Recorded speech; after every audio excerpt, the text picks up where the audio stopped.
दोस्तों सब्सक्राइब कीजिए Rakesh Diana classes को और बेल आइकन को दबा लीजिएगा ताकि जब भी हम लाइव आए या फिर कोई भी वीडियो अपलोड करें वो आपके पास आ जाए सबसे पहले।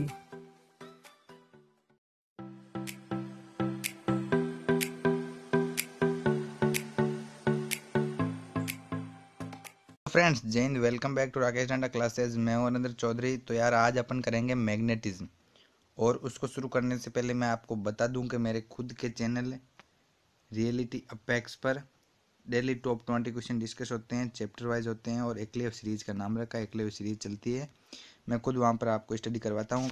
तो मेक श्योर आप चैनल को सब्सक्राइब कर लेना। सब्सक्राइब करने के लिए यूट्यूब पर सर्च करो एकलव्य सीरीज बाय नरेंद्र चौधरी, मेरा चैनल आ जाएगा। ठीक है, तो इस प्रकार कुछ उसकी थंबनेल है, तो आप देख सकते हैं।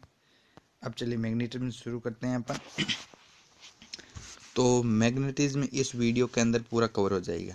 ठीक है, अब मैग्नेटिज्म अपन पढ़ रहे हैं, तो मैग्नेटिज्म किसके कारण होता है? चुंबक के कारण। ठीक है, तो चुंबक की कुछ प्रॉपर्टीज अपन को ध्यान में होनी चाहिए। तो चुंबक मैंने एक लिए, इसके अंदर नॉर्थ और साउथ दो पोल होते हैं, और चुंबकीय क्षेत्र रेखाएं नॉर्थ से निकलकर साउथ में प्रवेश करती है। इस प्रकार एक बेसिक क्वेश्चन भी आपसे वहाँ पर पूछा जा सकता है। तो नॉर्थ से साउथ के अंदर बाहर बाहर से, ठीक है, इस प्रकार। लेकिन चुंबक के अंदर कहाँ से जाती है? साउथ से नॉर्थ की ओर। और ये जो मैंने एम लिख रखा है, ये होती है एक ध्रुव की ध्रुव प्रबलता। अब ध्रुव प्रबलता मतलब ध्रुव की शक्ति, कितना वो अट्रैक्शन या फिर कितना रिपल्सन कर रही है। ठीक है, तो उसे ध्रुव की ध्रुव प्रबलता कहते हैं। और अच्छे समझने के लिए मैं आपको समझा दूं कि ध्रुव द्वारा किसी लोहे चुंबकीय पदार्थ को आकर्षित करने की क्षमता ही ध्रुव प्रबलता कहलाती है। ठीक है, यही बात मैंने आपको बताई है। दूसरी ध्रुव प्रबलता के बारे में आपको ये पता होना चाहिए, ये एक अदिश राशि है और इसका मात्रक है जो एम्पियर इंटू मीटर होता है। तो इतना आपको यहाँ से ध्यान रखना है। अब चलिए अगला पढ़ते हैं अपन। अगला है अपन का कि चुंबकीय द्विध्रुव का आघूर्ण। ठीक है, वैसे अपन ने वहाँ पर विद्युत द्विध्रुव का आघूर्ण भी पढ़ा। ठीक है, किसमें? इलेक्ट्रोस्टैटिक्स में विद्युत द्विध्रुव का आघूर्ण उसी प्रकार सेम है। लेकिन वहाँ पर क्या था? वहाँ पर था कि P बराबर Q इंटू 12, और यहाँ हो जाएगा कैपिटल M बराबर स्मॉल m इंटू 12। तो इसे कंपेरिजन करके आप पढ़ो, अच्छे से लर्न हो जाएगा। देखो, ये वहाँ पर जो आवेश चल रहा था, यहाँ पर उसकी ध्रुव प्रबलता चलेगी। ठीक है, ये डिनोट तो भले किसे ही करो, कोई फर्क नहीं है, और ये दोनों ध्रुवों के बीच की दूरी। आई होप आपको क्लियर हो गया होगा। अब यदि चुंबकीय द्विध्रुव का आघूर्ण की आपको वहाँ पर यूनिट और विमा पूछे, तो करना क्या है आपको? मैंने बता दिया कि ध्रुव प्रबलता की विमा होती है एम्पियर इंटू मीटर, और साथ में ये और मीटर है, तो एम्पियर इंटू मीटर स्क्वायर हो जाएगा। ठीक है, तो एम्पियर इंटू मीटर स्क्वायर इसकी यूनिट हो जाएगी, और विमा हो जाएगी AL2। अब देखिए, अब करना क्या है आपको? इलेक्ट्रॉन लेकर, यानी कि जो एटम है उसके अंदर नाभिक है, नाभिक के चारों ओर इलेक्ट्रॉन मूव कर रहे हैं। अपने मॉडर्न फिजिक्स में इसको अच्छे से लर्न किया है। वीडियो नहीं देखे हो तो वीडियो जरूर देख लें। अब इसका यदि अपन को क्या करना है, एम निकालना है, तो इसका एम होता है NiA। इतना तो आपको यार ध्यान में रखना पड़ेगा। ठीक है, अब ये क्या क्या चीज़ है ये मैं आपको बता दूं कि जो N है ये कांस्टेंट, या फिर कह लो जो ये फेरे हैं इनकी संख्या है ये एक तरह से। ठीक है, जैसे मान लो इसके अंदर 3 फेरे हैं, तो इस यहाँ पर N है जो 3 हो जाएगा। I है धारा, और A है जो क्या है? एरिया। ठीक है, इन तीनों चीज़ों को आपको कवर रखना चाहिए। तो M बराबर NiA। अब एक वर्त है, ये सर्कल आपको दिखाई दे रहा होगा, तो इसके अंदर जो ये ए है एरिया, तो वर्त का एरिया क्या होता है? πr²। तो इस वैल्यू को आप वहाँ पर पुट कर सकते हो। अभी करेंगे, ए की वैल्यू निकाल ली, अब आई की निकाल रहे हैं, तो आई बराबर Q/T, और यहाँ क्या? क्यू क्या? इलेक्ट्रॉन है, तो इलेक्ट्रॉन, और टी आवर्तकाल। ठीक है, इसको निकाल लो आप, चाल बराबर दूरी बटा समय से। तो समय क्या हो जाएगा? दूरी बटा चाल। दूरी कितनी है? पूरी वर्त की परिधि 2πr अपॉन इसकी चाल v। तो देखो, मैं यहाँ पर इसमें आई की वैल्यू पुट करूँगा और ए की वैल्यू भी पुट करूँगा। तो m बराबर ये हो गई अपनी आई की वैल्यू। कैसे हुई सर? कि क्यू की जगह ई आ गया, अपॉन 2πr अपॉन वी, तो अपॉन वी ऊपर चला जाएगा वापस। तो जब इसको अपन करेंगे पूरा फाइनली सोल्व, तो हमारे पास ये वाली वैल्यू निकल कर आएगी। अब इसमें क्या करना है अपन को कि v की जगह v बराबर आर ओमेगा 11th में अपन पढ़ेंगे इसको, तो इसको पुट करोगे तो आपके पास ये वैल्यू निकल कर आएगी। इसे आपको थोड़ा सा ध्यान में रखना है, ठीक है। अब चलिए अपन दो चुंबक लिए मैंने और उनके बीच में क्या कर रहा हूँ, कूलम्ब फोर्स को अप्लाई करवा रहा हूँ, ठीक है। नॉर्मल है, कोई इसमें वो वाली बात नहीं है कि आपको समझ में नहीं आए। तो वहाँ पर इलेक्ट्रोस्टैटिक्स में क्या था, एफ है जो क्यू के समानुपाती था, चल रहा था, और मैंने बता दिया यहाँ पर एम चलेगा, ठीक है। तो यहाँ जो फोर्स होगा वो एम के समानुपाती हो जाएगा दोनों के, और इसकी बीच की दूरी के वियर के व्युत्क्रमानुपाती। तो दोनों से निकाल कर फाइनली ये वापस फॉर्मूला बन जाएगा। लेकिन वहाँ पर कांस्टेंट चल रहा था 1/4πε0, ठीक है। लेकिन यहाँ चलेगा μ0/4π, ठीक है। तो चुंबक के अंदर μ0/4π और इलेक्ट्रोस्टैटिक्स के अंदर 1/4πε0। अब हवा के लिए यदि बात करूँ तो इसका मान होता है 9 × 10⁻9, ध्यान में रखनी चीज़ है। लेकिन इसका मान होता है 10⁻⁷, ठीक है, निर्वात या हवा के लिए। तो मैंने इस निर्वात के लिए ये बता दिया है, और उसका होता है 9 × 10⁹। अच्छा चलिए आगे बढ़ते हैं। अगला है चुंबकीय क्षेत्र की तीव्रता। वहाँ पर हमने चढ़ी थी विद्युत क्षेत्र की तीव्रता E, और यहाँ चलेगा अपन का B। यह है चुंबकीय क्षेत्र की तीव्रता, यह है विद्युत क्षेत्र की तीव्रता। तो चुंबकीय क्षेत्र की तीव्रता E बराबर हमने क्या पढ़ा था, F/Q। तो यहीं पर F/Q की जगह M चलेगा तो F/M हो जाएगा। तो नॉर्मली ये सूत्र अपने पास प्राप्त हो गए। यहाँ से आप F की वैल्यू निकाल लो MB। और एक चीज़ और ध्यान में रखना, वो है कि जब भी अपन विद्युत क्षेत्र तीव्रता E और चुंबकीय क्षेत्र तीव्रता B का अनुपात निकालेंगे तो प्रकाश की चाल के इक्वल आएगा, ठीक है। अब आपको बोल दें कि चुंबकीय क्षेत्र 10, चलो हाँ चुंबकीय क्षेत्र 10 दे दे, ठीक है, या फिर ये दे दे E की वैल्यू, और B पूछ ले, या B दे के E पूछ ले, तो C की आपको वैल्यू पता है 3 × 10⁸, ठीक है। तो इसके एक वैल्यू आपको दे रखी होगी और एक पूछ लेगा, लेकिन आपको पता होना चाहिए कि B/E = 1/C, या यूँ कह लो E/B = C। तो इस फॉर्मूले को ध्यान में रखना, ठीक है। अब मैं बात करूँ, अपन ने अभी चुंबक पढ़ी है ये वाली, ठीक है। अपदृढ़ चुंबक के कारण किसी बिंदु पर E, लेकिन अब E कहने का मतलब है चुंबकीय क्षेत्र की तीव्रता B होना चाहिए यहाँ, चलो कोई बात नहीं।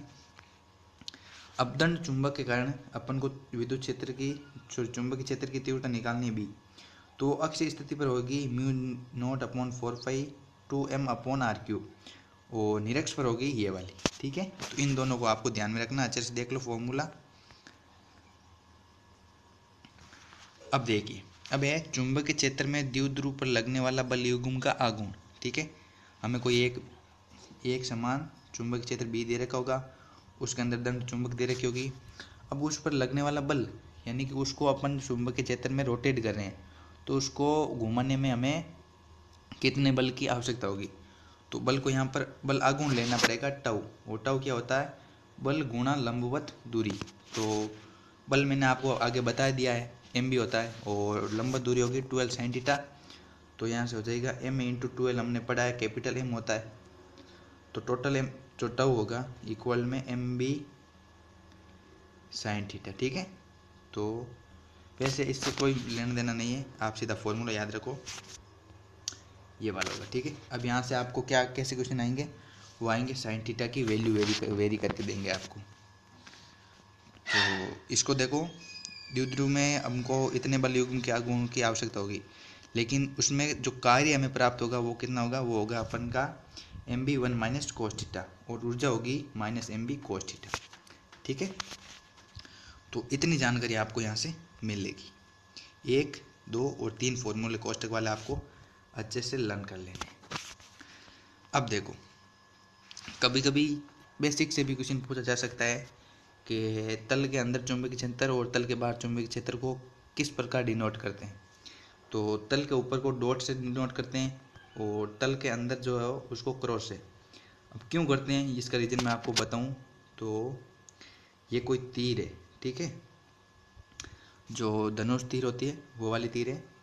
तो जब तीर को आप अंदर से डालकर बाहर निकालोगे तो सबसे पहले इसका नुकीला सिरा आएगा, जो कि एक डॉट की तरह है, तो इसको डॉट से कर दिया, और जब आपको इसको पेज के अंदर डालोगे तो पीछे से आपका क्रॉस दिखेगा, तो उसको क्रॉस से कर दिया। ठीक है, आई होप आपको समझ में आ गया होगा। अब लोरेंज फोर्स, तो लोरेंज ने एक फोर्स दिया किसमें, चुंबकीय क्षेत्र और विद्युत क्षेत्र के लिए। ठीक है, तो वो फोर्स था F बराबर q v B sine theta. तो इस वैल्यू को आज ध्यान में रखना है। ठीक है, और एक क्वेश्चन बेसिक से है कि फ्लेमिंग का जो बाएं हाथ का नियम है वो सिर्फ पॉजिटिव चार्ज पर लागू होता है। अब यदि आप इसे नेगेटिव चार्ज पर लागू करना चाहते हो तो उसकी डायरेक्शन फिर चेंज करनी पड़ेगी। तो फ्लेमिंग का बायां हाथ का नियम पॉजिटिव चार्ज पर ही लागू होता है। अगला मेरा जो टॉपिक है वो है कि ये कोई अंदर की ओर चुंबकीय क्षेत्र है और उसमें एक सर्किल है। तो इसकी सर्किल की जो रेडियस होगी वो कितनी होगी, वो होगी आपकी R बराबर m v upon q B. अब किस प्रकार आई कि एक तुमने ये लोरेंज फोर्स लगा दिया है, दूसरा अभिकेंद्री बल, तो दोनों फोर्स इक्वल कर दिए, यहाँ से मुझे R की वैल्यू मिल गई है। अब R की वैल्यू मिल गई है तो अपन जो गतिज ऊर्जा और संवेग में संबंध जानते हैं कि P बराबर √2m/k/e या फिर E के। तो इसको यहाँ पर पुट करके इसको यहाँ पर पुट कर लीजिए, तो आपको रेडियस है वो किस में मिल जाएगी, इसमें गतिज ऊर्जा के टर्म में आपको रेडियस मिल जाएगी। अब इसका आवर्तकाल की बात करें तो आवर्तकाल हमने यानी कि तो यहाँ से हो जाएगा समय बराबर दूरी बटा चाल। तो 2πr उसका पूरी दूरी होगी, वृत्त की परिधि, और चाल है v। तो हमने r की वैल्यू निकाली, वहाँ पर r की वैल्यू पुट कर दो ऊपर से, तो मेरे पास ये वाला t आ जाएगा, और इसके थ्रू अपन बाद में इसको भी प्राप्त कर लेंगे। अब आवर्ती आवर्तकाल की उल्टी होती है, इस टर्म को उल्टा कर दीजिए।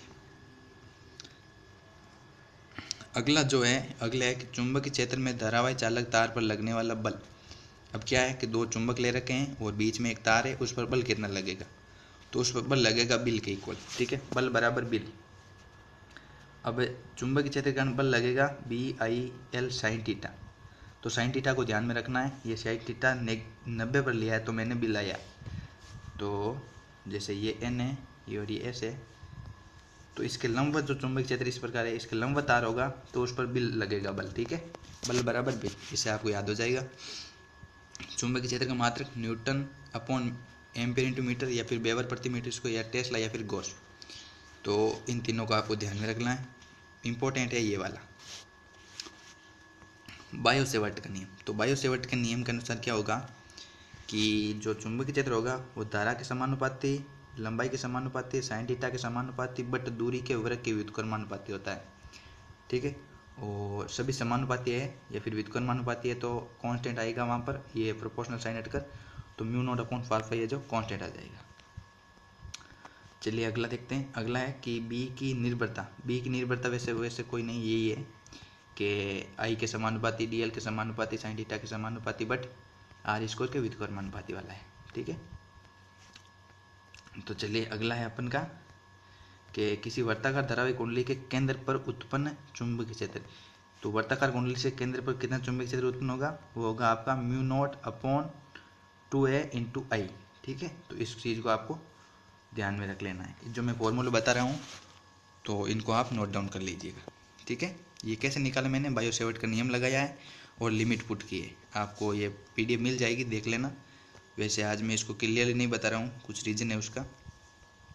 चलिए अब साउथ में और नॉर्थ में किस प्रकार ये जो इसकी दिशा किस प्रकार होती है, तो साउथ है जो अंदर की ओर डिनोट करता है क्षेत्र को, और उसमें धारा क्लॉकवाइज बहती है, लेकिन नॉर्थ में एंटी क्लॉकवाइज, और ये ऊपर को डिनोट करता है। ठीक है, अब कोई दो तार ले लिए, उन दो तारों में जब विद्युत धारा प्रवाहित करेंगे तो चुंबकीय क्षेत्र क्रिएट होगा, ये हम जानते हैं। ठीक है, लेकिन जो फोर्स है कितना होगा उनके बीच, तो फोर्स होगा μ0I1I2L/2π इंटू उनके बीच की दूरी। तो इसको ध्यान में रखना। अब एम्पियर के नियम है B/dl μ0σI, यानी कि चुंबकीय क्षेत्र का रे के समाकलन है वो टोटल धारा का μ0 गुना होता है। अब चुंबकीय क्षेत्र की तीव्रता I, इसको आपको ध्यान में रखना है, फॉर्मूला बड़ा इंपॉर्टेंट है। जहाँ M क्या है, चुंबकीय आघूर्ण, और V है आयतन। ठीक है, तो ये I है, या करंट नहीं है, यहाँ है तीव्रता, इंटेंसिटी। ठीक है, तो I बराबर M/V, और एक चुंबकीय प्रवृत्ति जिसे हम, ये एक्स नहीं है दोस्तों, ये काई है इस प्रकार, ठीक है। तो चुंबकीय प्रवृत्ति होती है, तो चुंबकीय प्रवृत्ति होती है आई अपॉन एच। आई अपन ने पढ़ा है चुंबकीय तीव्रता, और एच अपन का चुंबकीय क्षेत्र, तो काई बराबर आई अपॉन एच। और ये देखो क्या है, ये एक तरह से इसके मात्रक और मात्रकहीन और विमा नहीं होती इसकी दोनों। क्यों नहीं होती है? क्योंकि एक प्रवृत्ति है, न कि कोई फिजिकल क्वांटिटी है, ये एक उसकी क्या है, नेचर है। तो नेचर की कोई विमा और मात्रक नहीं होता है। अपन का अगला है कि चुंबकशीलता। चुंबकशीलता म्यू से डिनोट करते हैं, और ये चुंबकशीलता होती है चुंबकीय फ्लक्स घनत्व, यानी कि एकांक क्षेत्र में कितनी चुंबकीय क्षेत्र रेखाएं हैं, वो चुंबकीय फ्लक्स घनत्व बटा चुंबकीय क्षेत्र एच। तो इन दोनों का अनुपात है जो क्या है, चुंबकशीलता। अब इन तीनों में वी, बी और एच में संबंध होता है, बी स्क्वायर बराबर H square plus V square. तो इतना आपको ध्यान में रखना है, ठीक है। आई होप आपको वीडियो अच्छा लगा हो, तो अच्छा लगा है तो सब्सक्राइब करना, लाइक और शेयर कमेंट साथ में करना। Bye bye. दोस्तों यदि इन क्लासेस का आपको पीडीएफ नोट्स चाहिए तो आप हमारा एडवांस ग्रुप ज्वाइन कर सकते हैं, जिसके अंदर आपको कराया जाता है फुल सिलेबस, प्लस में सब्जेक्ट वाइज आपको वीडियोस मिलती हैं, साथ ही साथ 50 प्रैक्टिस सेट आपको इसके अंदर मिलते हैं, और इसके अंदर कराई जाएगी आपको बहुत सारी शॉर्ट ट्रिक्स। ज्वाइन करने के लिए आप हमारे पास व्हाट्सएप कर सकते हैं किसी भी टाइम पर। दोस्तों वीडियो पसंद आई है तो इसको लाइक कीजिएगा, शेयर कीजिएगा एंड चैनल को सब्सक्राइब जरूर कर लीजिएगा, और अपने सभी दोस्तों के साथ इसको शेयर करना नहीं भूलिएगा। जय हिंद, वंदे मातरम।